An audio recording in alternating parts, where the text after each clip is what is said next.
Olá, seja muito bem-vindo ao podcast Saúde Business, diretamente do terceiro Simpósio Internacional de Transformação Digital do Hospital Moinhos de Vento.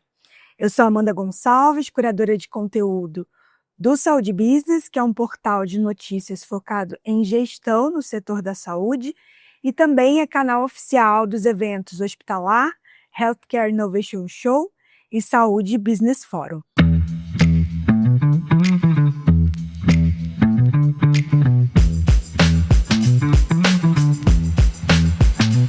Hoje a gente está recebendo Fernando Arbaz, professor coordenador do MBA de IA na Saúde da Faculdade de Ciências da Saúde Moinhos de Vento. Seja muito bem-vindo, Fernando. Muito obrigado, Amanda.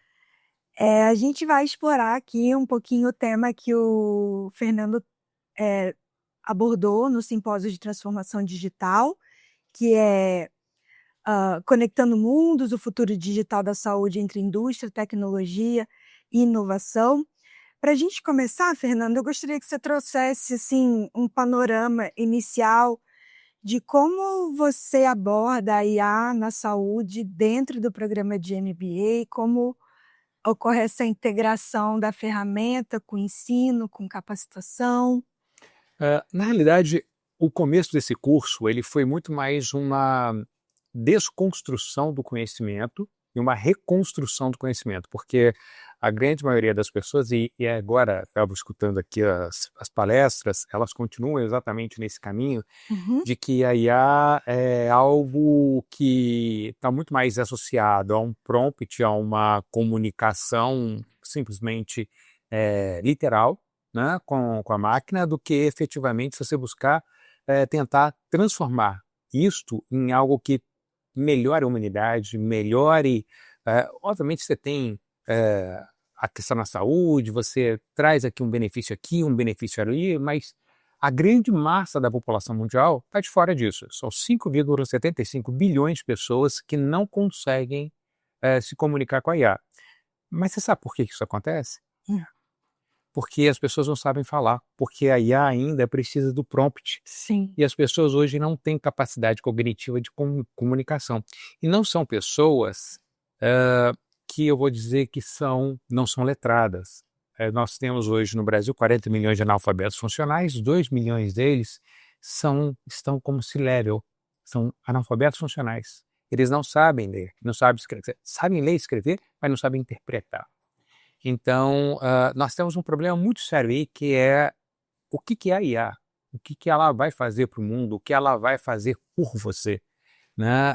Na realidade, existe um grande engodo aí que nós vamos ter um problema agora, daqui a pouco, onde as pessoas vão estar com muita dificuldade de se encaixar no mercado, pelo fato de que está achando que a IA é algo mágico. Na realidade, ela não se necessita, e a IA não tem inteligência. A inteligência artificial, este nome é unicamente um nome mercadológico, marqueteiro. A IA ela é um sistema, é um algoritmo. E o prompt é uma forma do algoritmo. Antes você entrava apertando botões. Sim. Hoje você faz a mesma coisa, só que com linguagem natural. Mas existe um grande processo antagônico aqui. Se as pessoas não sabem falar, como é que elas vão colocar isso dentro de uma máquina? Sim. Então a gente começou a trabalhar o MBA exatamente mostrando a anatomia da IA, como ela funciona, para que as pessoas saibam exatamente o que fazer. Né? Então, e eu vejo, até agora no simpósio, as pessoas repetiram exatamente a mesma linha de raciocínio que vem se propagando no mundo aí, e a grande maioria das pessoas estão entrando exatamente nesse raciocínio, que é uma falácia, né? Isso é uma grande falácia. A gente tem que entender efetivamente qual é o papel da IA na humanidade. Então, existem muitas coisas interessantes. E pegando um gancho ainda na sua fala, como vocês orientam, né, os profissionais, os alunos de vocês, para lidar com essa ferramenta de uma forma segura? De uma forma segura, a segurança, você está falando da segurança da informação ou para ele obter resultados que são realmente Satisfatório. relevantes? Mais no sentido dos resultados. Relevantes, né? Isso. O que acontece hoje? Hoje se fala muito em alucinação. Sim. A realidade, a alucinação, ela não existe, ela inexiste, né? A alucinação, ela acontece porque você coloca um prompt, na realidade você escreve alguma coisa no qual a IA não consegue compreender, porque existe um grande divisor de águas aí, porque todas as IAs que nós temos, exceto a minha, elas são treinadas no inglês, francês ou chinês, ou mandarim. Qual é o grande problema disso? Ela faz uma tradução por um tradutor que é genérico e você tem uma comunicação que é totalmente formal, tá? Então, qual é o grande problema? As pessoas elas não conseguem falar de maneira formal. Existe idiosincrasia, existem gírias, existem palavras no qual elas são de uma determinada região que não é falado em outros locais e que aí você vai colocar alguma coisa que ela não consegue interpretar e ela não é feita para não responder. Ela responde qualquer coisa. Sim. Tá? Então ela responde qualquer coisa e a partir do momento que ela responde qualquer coisa, as pessoas falam, a IA alucinou. Não, na realidade, é você que não soube dizer, se comunicar com a IA. E eu vou fazer uma analogia com o ser humano. Por que as pessoas brigam? Por que os países brigam? Porque a comunicação é falha. E acontece a mesma coisa entre o humano e a máquina, né? Então, a preocupação é, eu estou falando corretamente? E é exatamente este o ponto que a gente está trabalhando. A gente está fazendo, dotando a IA da capacidade de entender os vários dialetos que existem no mundo. Você sabe quem criou esse conceito de aprender escutando? Foi Sócrates, com a maêutica. Lá Né? atrás. Então a gente está buscando lá atrás de Sócrates como é que a gente fala com as pessoas que não conseguem se expressar de forma direita. Sim. Então hoje a gente, só para te falar como isso funciona, nós fizemos um trabalho em uma cidade que teve um desastre muito grande, uma mineradora. E os pais estavam se suicidando, porque seus filhos morreram dentro do acidente, eles estavam se suicidando e nós colocamos uma ferramenta para conversar e se comunicar com essa pessoa. E falando mineirês, né? Nós reduzimos em 30% o número de suicídios. Tá?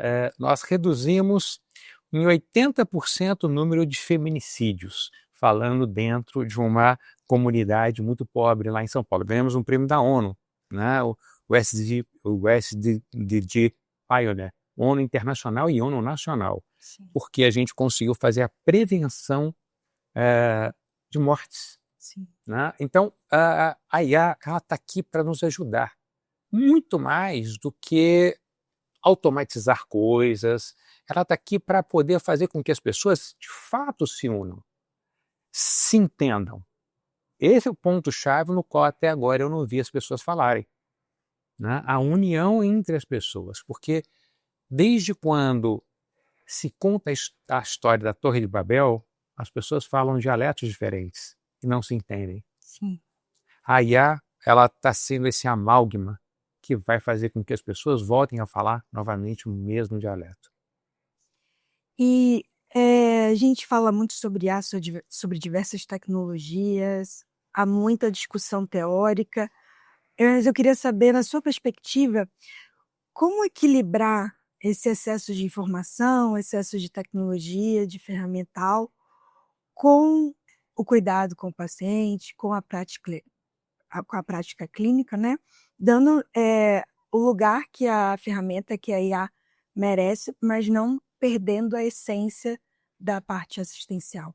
Essa é uma pergunta muito interessante, muito boa.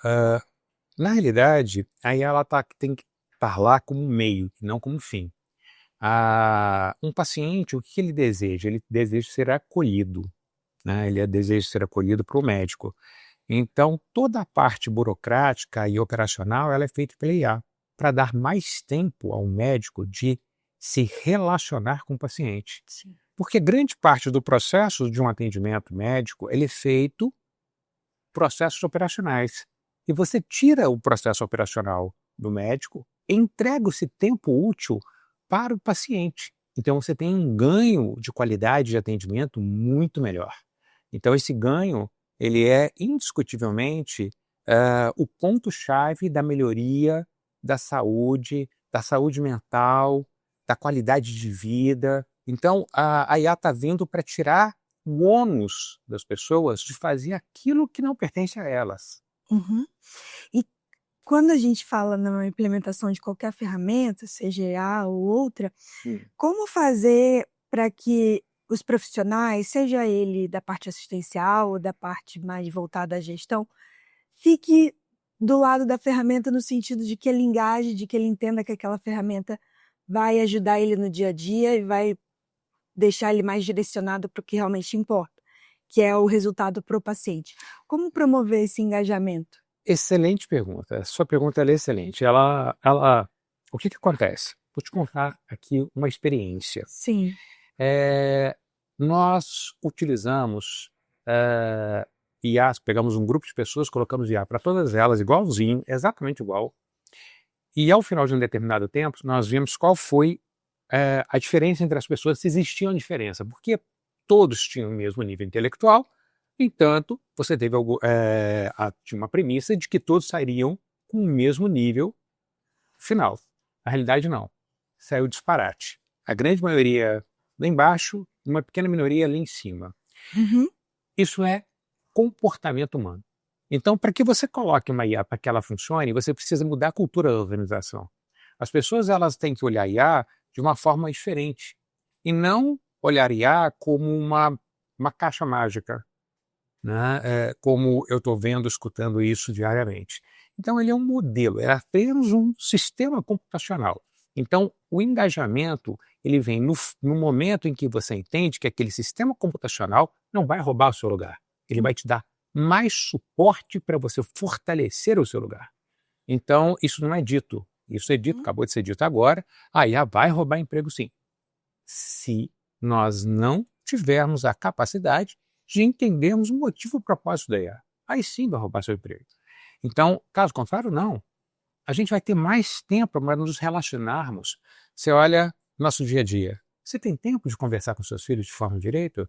Com seu esposo, com seus amigos, amigas, fazer ginástica? O que a gente faz o dia inteiro? Trabalha, trabalha, trabalha, trabalha. E o nosso tempo útil de qualidade não existe. Então, este é um ponto-chave. Nós temos que entender que a IA não vai roubar emprego. A IA vai dar mais tempo para a gente ser humanos. Perfeito. Falando agora um pouquinho sobre a grade de formação, né? Hoje o senhor está como coordenador do MBA, Sim, mas muito se fala da defasagem que existe na base, na parte da graduação. sim. Falando de aspectos de literacia digital, enfim, são muitos gaps. O que o senhor entende que precisa acontecer para que, de fato, esses abismos sejam encurtados e, de fato, haja uma atualização da grade curricular e, consequentemente, da mentalidade, do mindset desse profissional que está ingressando na graduação, seja de medicina ou de qualquer outra área ligada à saúde? Então, o grande gap que existe é você colocar pessoas mais inseridas na carreira STEAM, independente de qual seja o curso. Tá? Você tem que entregar muito mais a elementos matemáticos, que a matemática é a linguagem universal, é indiscutível isso. E hoje as pessoas têm muito pouca aderência na literácia a ciências exatas. Então, quando você tem que construir um prompt que usa lógica, as pessoas não sabem fazer isso. Uhum. A gente deu aula para um grupo de C-levels de um banco. Eles não tinham capacidade de escrever um prompt de forma correta, porque não tinha lógica. Então, a fuga das pessoas para o conceito da matemática e da estatística, isso não está ligado às ciências biológicas, ciências exatas, ela está ligada à sua capacidade de entender o mundo de forma lógica. Então, a retirada disso de vários cursos tem sido um grande problema hoje para as pessoas terem a capacidade de raciocinar de forma correta. Então, no nosso MBA, eu estou ensinando, sem exigir das pessoas que saibam, mas ensinando de uma forma lúdica, álgebra linear, estatística, isso sem dizer que eu estou ensinando isso. Uhum. E eles estão aprendendo com felicidade, porque eles estão entendendo o propósito disso. Então, a gente está trabalhando a matemática como pilar do curso de IA, sem dizer que é matemática. Então, e isso está fazendo com que eles se engajem profundamente. E tem um detalhe, no dia seguinte as pessoas estão utilizando aquilo que eu falei. Não é um curso, porque tem, hoje, é a coisa mais comum que tem você fazer um curso e no dia seguinte você continua fazendo exatamente a mesma coisa. Sim. Neste curso está sendo diferente. Ele sai da aula, já no dia seguinte perguntando, me mandando dúvidas. Eu tentei fazer aqui não deu certo, aqui deu certo. Como eu faço? Aí eu explico. Eles estão se envolvendo. Você sabia que no Brasil nós temos o maior número do planeta de cadeiras, de cursos, de estudantes na área de liderança? Sim. Do planeta. E a gente não tem líder. Ou seja, os nossos cursos, eles não servem para absolutamente nada. Eles não formam profissionais. Eles formam diplomas. Né? São grandes liberadores de diplomas. E falando um pouquinho de resultado, agora você falou que está ensinando, né, os alunos sem perceber que eles estão sendo ensinados. Mas que tipo de resultado, que tipo de case que o senhor costuma trazer para de fato mostrar para eles que é possível, que não é tão complicado quanto se parece ser? Na realidade, a aula ela é totalmente hands-on. Tá? Então, a aula ela não tem slide, ela não tem um rito pronto, ela é hands-on. A gente entra na aula, eu começo a explicar, peço para eles fazerem, eles têm dúvida, eu faço na frente deles, eu mostro para eles, digo o porquê, qual é a lógica e o porquê que aquilo está acontecendo. Então, a gente faz uma aula de experimentação, é uma vivência, não é uma aula, é uma vivência. Então, eles estão vivenciando. E na hora eles estão fazendo, meu deu errado, meu deu certo, não sei o quê. Então, o que está acontecendo? Não é aula, o professor e os alunos. É um conjunto de pessoas testando técnicas de executar alguma coisa. Então, a gente está simulando. Então, a gente não está tendo aula, a gente está fazendo simulações sobre um aspecto real e eles estão pegando, por exemplo, eu pego uma série de dados médicos, né, a série de dados médicos, e a gente insere lá, joga para eles e fala o seguinte, agora vamos testar esses dados médicos, vamos achar o problema dessa instituição. E a gente acha o problema da instituição. E eles fazem um correlacionamento com o seu dia a dia. No primeiro dia de aula teve uma pessoa que falou assim, olha, eu sou dessa área aqui e eu não vejo onde eu vou utilizar de forma alguma IA. Essa pessoa hoje é a que mais utiliza IA. Dentro do trabalho corriqueiro dela.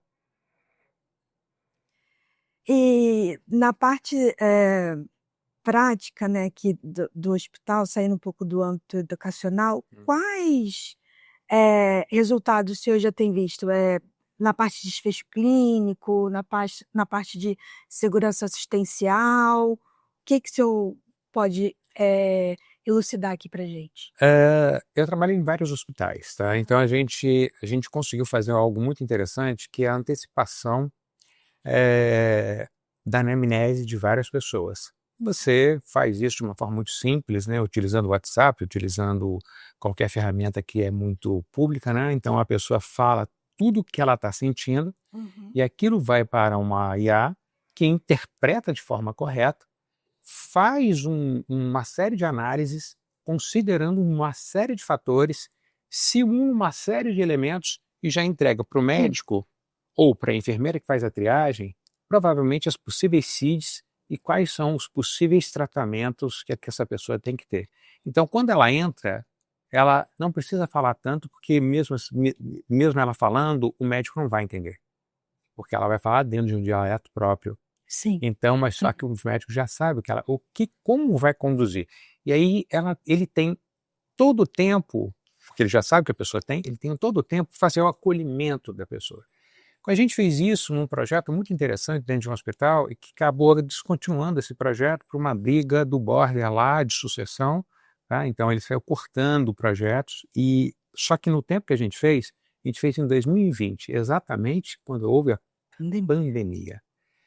Os hospitais dessa rede, com o nosso sistema, tiveram um nível de satisfação e de resultado médico assustador. O desfecho positivo foi assustador.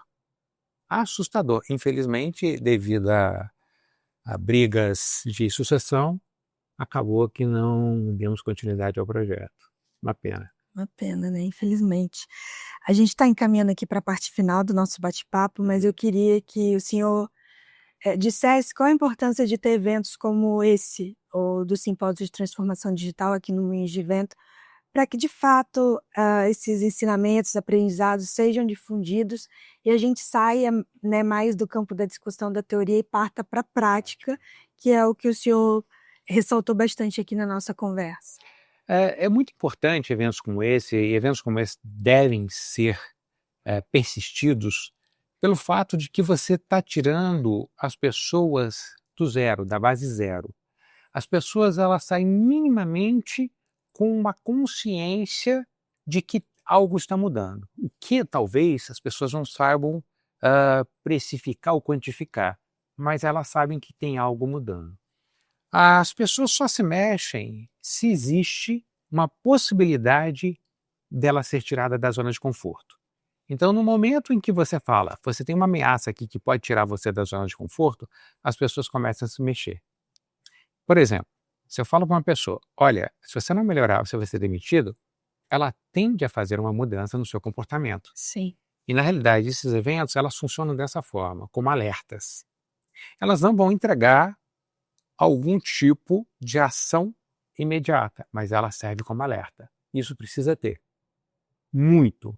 Porque eu sou pesquisador de uma grande universidade americana. Uhum. O que a gente vê de IA hoje no mercado, ele representa, sendo otimista, 5% do que já se desenvolveu. Sim. Se você joga esses 95% para o mercado, aí sim você cria um grande problema. Então, o que tem desenvolvido hoje de IA, ele está muito à frente do que a gente está colocando na mão. Então, a gente tem muito a ver, e os próximos 3 anos vão ser cruciais para a mudança do planeta. Vai ser uma mudança absolutamente impactante na história da humanidade. Aguardaremos. E uma última pergunta: o que falta para a cultura digital ser parte natural na identidade dos hospitais brasileiros, considerando que nosso país tem dimensões continentais e realidades muito distintas, né? Sim, sim. O que está faltando é que muitos hospitais hoje são conduzidos, são familiares, são tradicionais e são muito baseados em receita e despesa. Não são baseados no bem-estar do paciente, mas sim em receita e despesa. A gente vê em hospitais assim. Nós precisamos motivar a saúde brasileira de uma forma diferente. Então, hoje a gente tem uma dificuldade muito grande de chegar em determinados hospitais, onde isso, estou falando de São Paulo, não de outros lugares de São Paulo. Você tem hospitais em São Paulo que você tem, é familiar. Sim. Então, você chegar para o dono do hospital e falar o seguinte, olha, vamos fazer uma mudança? Não, tá bom do jeito que tá. Tá bom. Sempre foi assim, né? Sempre foi assim, por que eu vou mexer? Por que eu vou mexer? Só um detalhezinho curioso aqui. Em um hospital, aconteceu um fato que eu achei um dos fatos mais curiosos que tinha. Os sucessores, eles ficavam preocupados se o hospital ia ter lucro suficiente para que eles pudessem trocar a porte deles ao final do ano. Essa era a maior dificuldade deles dentro do conselho. Complicado, né? Muito. Para dizer o mínimo é complicado. E agora, para a gente encerrar de vez, eu queria que você deixasse uma mensagem para quem está nos assistindo e que está nessa jornada evolutiva da tecnologia, seja com IA, seja com outra ferramenta. O que você pode deixar de inspiração, de conselho? Sim, sim. Eu vou olhar para a câmera só para dizer para o público, vocês não vão ser desempregados pela IA, de forma alguma. Vocês não vão perder o seu emprego. A IA é sua aliada. A IA vai estar ao seu lado, te ajudando. Basta uma única coisa: aceite e busque entender o conceito, busque entender o que ela faz, deixe de olhar Instagram, deixe de olhar esses grandes gurus da IA, que todos falam bobagem, passa a entender profundamente o que é IA. Você vai ver que a sua vida vai mudar e você vai se tornar um profissional muito melhor. Fernando, muito obrigada pelo seu tempo, por compartilhar um pouco do seu conhecimento e da sua experiência com a gente. Imagina, é um prazer imenso. Obrigada a você que nos acompanhou até aqui. Eu te vejo no próximo episódio.